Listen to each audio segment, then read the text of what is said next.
Welcome to our channel. Pulivendula MLA Jaganmohan Reddy గారు మళ్ళీ అధికారంలోకి వస్తే వాలంటరీ వ్యవస్థ ఉంటుందా లేదా అన్న దానిపై వైసీపీ పార్టీకి సంబంధించిన ఒక ఎమ్మెల్యే క్లారిటీ ఇచ్చారనే చెప్పాలి. సో దాని గురించి ఒకసారి డిస్కస్ చేసే ప్రయత్నం చేద్దాం. ప్రస్తుతం మనతో జర్నలిస్ట్ జగదేవ్ గారు ఉన్నారు, వెల్కమ్ చెప్దాం. Hello sir. హాయ్ జకీర్, నమస్తే. నమస్కారం సార్. నమస్తే. సార్, అంటే ఇప్పుడు వాలంటరీ వ్యవస్థ ఉంటుందన్నట్లుగా చెప్పారా, ఉండదన్నట్లుగా చెప్పడం జరిగింది సార్ ఆ ఎమ్మెల్యే? యాక్చువల్గా మంత్రాలయం వైసీపీ నేత ఏదైతే ఉన్నారో కంటెస్టెంట్, ఆయన బాలరెడ్డి ఆయన పేరు సరిగ్గా నాకు గుర్తులేదు. ఆయన ఏమన్నాడంటే, ఒక మీడియా వాళ్ళు అడిగిన ప్రశ్నకి మరలా ఒకవేళ ఇన్ కేస్ ఆఫ్ వైసీపీ వస్తే వాలంటరీ వ్యవస్థను కొనసాగిస్తారా అనే ప్రశ్నకి ఆయన అబ్బాయి వాలంటరీ వ్యవస్థ అసలు మేము పెట్టుకోదలుచుకోలేదండి అన్నాడు. అంటే వాలంటీర్ వ్యవస్థతో మొత్తం వాళ్ళతో గూఢాచారిలాగా, ఒక గూఢాచారులు సిఐడి ఆఫీసులాగా వాడుకొని మొత్తం వాళ్ళతోనే చేయించేద్దాం అనుకుని ఆలోచించి ప్రతీదీ వాళ్ళకు పథకం ఇవ్వడం, సంవత్సరం వచ్చేసరికి మీ ఇంటికి ₹1,00,000 లబ్ధి పొందారు, అమ్మఒడి ఎంత వచ్చింది, నాన్నబడి ఎంత వచ్చింది, ఇది వచ్చింది, ఇది వచ్చింది, మీరు ₹1,00,000 మీ సంతకం పెట్టండి అంటే మేము తినే డబ్బుల్లో మీకు కూడా పెట్టాము, మేము 10 లక్షల కోట్లు తింటే మీకు ₹1,00,000 ఇచ్చాము అనే ఒక కాన్సెప్ట్లో మొత్తం చేశారు. అప్పుడు ఏమైంది, వాడికి ఒక బర్త్ సర్టిఫికేట్ కావాలి, వాలంటీర్, డెత్ సర్టిఫికేట్ కావాలి, వాలంటీర్, క్యాస్ట్ సర్టిఫికేట్ కావాలి, వాలంటీర్. మరి ఇప్పుడు ఎవరిని సంప్రదిస్తాడు? రెవెన్యూ ఆఫీసర్ని సంప్రదించక్కర్లేదు, ఒక అధికారిని కలవక్కర్లేదు, స్థానిక ఎమ్మెల్యేని కలవక్కర్లేదు, స్థానికంగా ఉండే నాయకుడిని కలవక్కర్లేదు, ఎవరికి పని లేదు. డైరెక్ట్గా ముఖ్యమంత్రి అనేవాడు ఒక్కడే పరిపాలిస్తుంటాడు, ఇక్కడ వాలంటీర్లు చూసుకుంటారు. మరి మంత్రులు ఎందుకు, ఎమ్మెల్యేలు ఎందుకు, ఎమ్మెల్సీలు ఎందుకు, జడ్పీటీసీలు ఎందుకు, ఎంపీటీసీలు ఎందుకు, జిల్లా పరిషత్ చైర్మన్లు ఎందుకు, పంచాయతీ ప్రెసిడెంట్లు ఎందుకు, మున్సిపల్ చైర్మన్లు ఎందుకు, కమిషనర్, నగర మేయర్లు ఎందుకు, ఎందుకు వీళ్ళందరూ? మరి ఇంక పనే లేదు. అంటే ప్రోటోకాల్ ఒక సిస్టమ్ ఉంది, దాన్ని మనం తొంగలో తొక్కి నేనే రాజుని, సర్వసైన్యాధ్యక్షుని నేనే, నన్ను ఎవడు పీకేది లేదు, 30 ఏళ్ళు నేనే సీఎం అనే ఒక ఫీల్కి, ఒక ఈగోకి వెళ్ళిపోయి అక్కడికి వెళ్ళిపోయి మైండ్కి ఎక్కేసింది. అది మొత్తం వాలంటీర్ వ్యవస్థ చూసుకుంటున్నారు. మరి ఇంకా అధికారులకు పని లేదు. ఏ ఎమ్మెల్యే ఎవడు ఇంటి తలుపు కట్టట్లేదు, అయ్యా నాకు పని అవ్వట్లేదు, అయ్యా నాకు ఇది చూడండి అని, ఏమి పైపెచ్చు బాబు మాకు రోడ్డు వేయండి అని చెప్పడానికి ఎవడు లేదు, రోడ్లు వేయలేదు. బాబు ఒక మాకు కంపెనీ కావాలి, ప్రాజెక్ట్ లేదు. బాబు మాకు ఒక డెవలప్మెంట్ కావాలి, ఒక ఫ్యాక్టరీ రాలేదు, ఏది లేదు. మరి అధికారం ఉండే ఏ ఎమ్మెల్యేకైనా ఏమనుకుంటుంది, అధికారంలో ఉన్నాం, మా దగ్గర ఇంటి చుట్టూ జనాలు ఉంటారు, మనల్ని అందరినీ ఎప్పుడు లేదు. అందరూ తాడేపల్లి ప్యాలెస్ తప్పితే ఆవిడ ఇంట్లో ఆడు మూసుకొని కూర్చోవడమే. ఏదా చిన్న చితక పనే, డబ్బులు ఇస్తున్నాం కదా, నీకు అమ్మఒడి వస్తుందా, ఒక తర్వాత తల్లికి దీవెన వస్తుందా, లేకపోతే రైతుకు సంబంధించి అవి వస్తున్నాయి కదా, నీకు ఇంకేంటి సమస్య, నీకేం ఉండవా? నువ్వు ఇచ్చే భిక్షను తీసుకొని అలా బతికియాలా?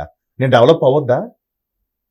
నా పిల్లలు మంచి మంచి చదువులు చదువుకొని ఉద్యోగాలు చేసుకొని, నా కళ్ళదుటే ఉద్యోగాలు చేసుకొని బతకాలని వద్దా?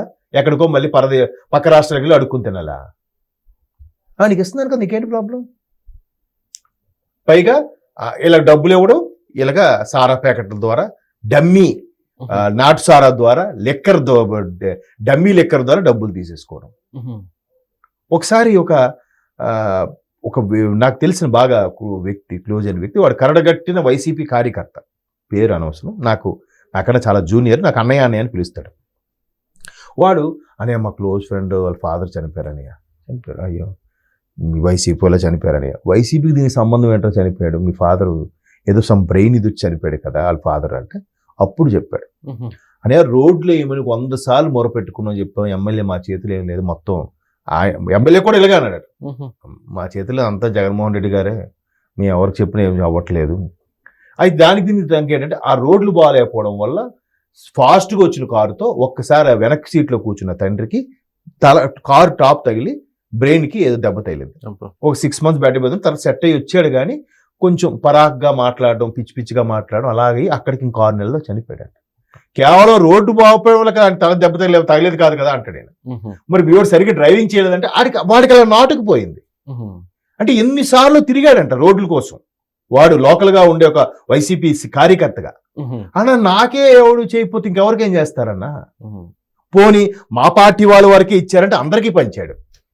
అటప్పుడు వాడు కూడా అటుపక్క టీడీపీ వాళ్ళు జనసేన వాళ్ళు అందరూ కూడా డబ్బులు తీసుకున్నారు మమ్మల్ని తిట్టుకునేవారన్నా, మళ్ళీ నేను వైసీపీ కార్యకర్తగా ఉండి లాభం ఏంటన్నా అన్నాడు.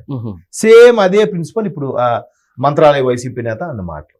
ఓకే, మాకు అసలు వాల్యూ లేదు. అంతెందుకండి, ఒక పర్టికులర్ జిల్లాలో కలెక్టర్ గారు పంచాయతీ ప్రెసిడెంట్లకి మీటింగ్ పెట్టారు. ఆ జిల్లాలో 156 మంది పంచాయతీలు ఉన్నాయి. 156 పంచాయతీలకు గాను హాజరైన పంచాయతీ ప్రెసిడెంట్లు ఎంతమంది తెలుసా అండి? కేవలం 43 మంది. 156 ఎక్కడ, 43 మంది. కలెక్టర్ మీటింగ్ పెట్టి జగన్మోహన్ రెడ్డి గారు ముఖ్యమంత్రిగా ఉన్నప్పుడు పెట్టారండి, ఇక్కడ పథకాల గురించి ఎక్స్ప్లెయిన్ చేయడానికి పిలిపించారని అంటే కలెక్టర్ మీటింగ్ సమావేశం స్టార్ట్ చేయగానే, బాబు చాయ్ బిస్కెట్లు మాకు వద్దుగానే అసలు ఎందుకు పిలిపించారు చెప్పండి అన్నాడు ఒక ప్రెసిడెంట్ లేచి నిలబడి అడిగాడు. తర్వాత వెంటనే పొలవ ముందు 10-15 మంది లేచి, ఏం సార్ మాకు రావాల్సిన నిధులు కూడా ఇవ్వట్లేదు, ఆ నిధులు కూడా మీరు దారి మళ్లించేసి పథకాలకు ఇచ్చేస్తున్నారు, మా పంచాయతీలు మమ్మల్ని గెలిపించుకున్నాం, మేము ఆస్తులు అమ్ముకొని మేము గెలిచాము, మేము లోకల్గా పనులు చేసుకోవద్దా అంటే, నేనేం చేస్తానయా, ముఖ్యమంత్రి గారు చీఫ్ సెక్రటరీ గారు చెప్పాలి నాకు ఏదైనా, అప్పుడే చేస్తాను అన్నాడు కలెక్టర్. మాకేం మీటింగ్లు అవసరం అని చెప్పి వచ్చిన 43 మందిలో 25 మంది లేచి వెళ్ళిపోయారు, అంటే 25 మంది లేచి వెళ్ళిపోయారు. ఇంకెంతమంది ఉన్నారండి? కేవలం 17 మంది 18 మంది ఉంటే వాళ్ళతో కలెక్టర్ గారు ఒక సెల్ఫీ ఫోటోలు దిగి ఇవాళ మీటింగ్ సక్సెస్ అని చెప్తున్నాడు. వైసీపీ సర్పంచ్లే లేచి వెళ్ళిపోయారు. ఇది వైసీపీ ప్రభుత్వం ఉన్నప్పుడు 19 నుంచి 20, అది కూడా 22లో 23లో జరిగిన సంఘటన ఇది. ఓకే, అందులో వన్ ఆఫ్ మై నా క్లోజ్ ఫ్రెండ్ ఒక సర్పంచ్, వైసీపీ సర్పంచ్ ఒక గ్రామానికి, పేరు ఊరు అనవసరం చెప్పడానికి ఇష్టం లేదు. అంటే మరి అలాంటి పరిస్థితుల్లో ఎట్లా మళ్ళీ ప్రభుత్వం వస్తుంది చెప్పండి? ఏమైనంటే వాలంటీర్లు అంటారు, ఏమైనంటే అన్ని మీ చేతికి మీ ఇంటికి వస్తున్నాయి కదా, ఆ రేషన్ కూడా ఇంటికి వస్తుంది కదా. వాడు లారీ ఆ వ్యాన్ వచ్చేసరికి మన ఇంటి దగ్గర లేకపోతే ఇంకా రేషన్ లేదంట.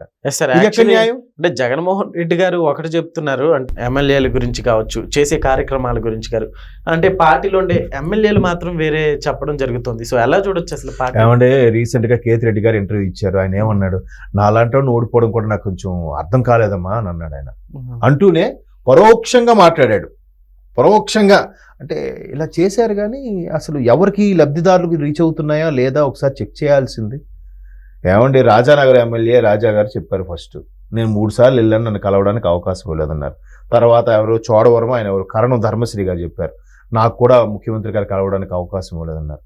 ప్రజలకి ముఖ్యమంత్రికి మధ్యలో ఒక ప్రజాప్రతినిధి ఉన్నాడు కదా ఎమ్మెల్యేకి ప్రాధాన్యత లేదా అండి?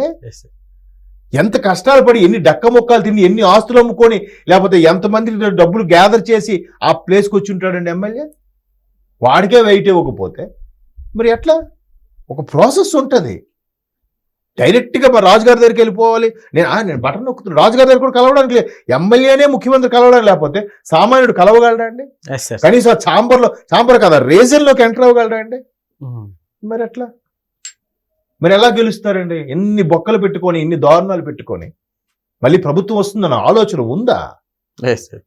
ఏదో ఆయన చెప్తున్నాడు మళ్ళీ వస్తే వాలంటీర్ వ్యవస్థ ఇవ్వమని, కానీ ఏదో మాట్లాడాలి కాబట్టి ఇంకా వేరే ఆ పార్టీలోకి వెళ్ళే గత్యంతరం లేక అలాగా ఆ పార్టీలో ఉన్నారు. ఎలక్షన్స్ ముందు చూడండి ఇంకా అన్ని జంపులు అవుతాయో. ఇంకా అంటి పెట్టుకున్న కొద్ది మంది ఉన్నారు కదా, పుంజురా డజన్ మందో అంటారు వాళ్ళని, ఆ డజన్ మందిని స్కిప్ అయిపోవడానికి రెడీగా ఉన్నారు. లెట్ వెయిట్ అండ్ సీ, అదే జరుగుతుంది. Okay sir, thank you.